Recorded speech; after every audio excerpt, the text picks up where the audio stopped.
Ya.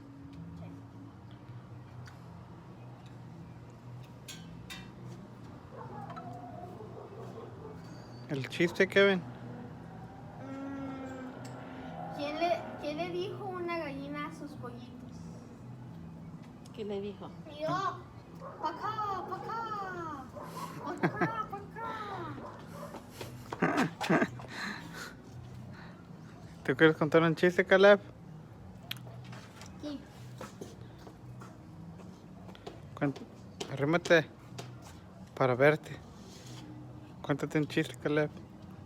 Estamos haciendo una de esta, con la de esta para el chocolate y con los cubos de marshmallow. Sí. Y lo estamos escamando ¿Sí? con esto. ¿Te gustan? Mm. ¿Otro chiste? Eso es todo. Eso es todo. Gordito. En la noche. No se miran las estrellas. ¿Otro? ¿Kevin? ¿Otro no? No juegues con fuego. Travieso. How do you do it? Ya me quebraste todo el palo, Caleb. Mira cuánto. No, I didn't. Fue el que me dio.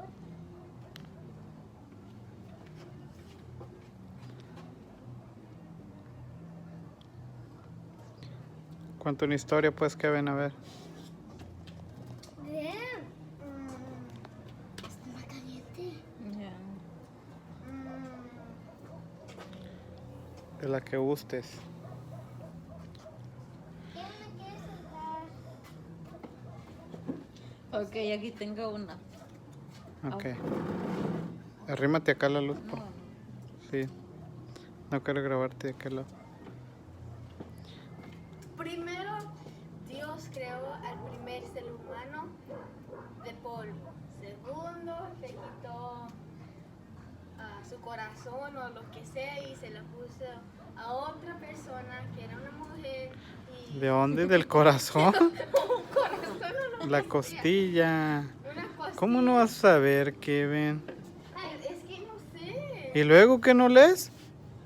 Esa historia no. ¿Y luego por qué no la has leído? No, Si no la has leído, ¿por qué la estás contando? porque sí me la sé. Ah, Pero entonces, pero no sé. de esa manera. Ok, mira, un policía le preguntó a un señor, ¿dónde vives? Y le dice, con mis padres. Y le dice el policía, ¿y dónde viven tus padres? Y él le dice, conmigo. Y el policía le dice, ¿y dónde viven ustedes? Y luego le contesta, juntos. ¿Y dónde está tu casa? Junto a la casa de mis vecinos. Y le dice el policía, ¿y dónde viven tus vecinos? Y le contesta el señor, si le digo no me la va a creer. Y luego le dijo el policía, dime, al lado de mi casa. Ay, no puede ser.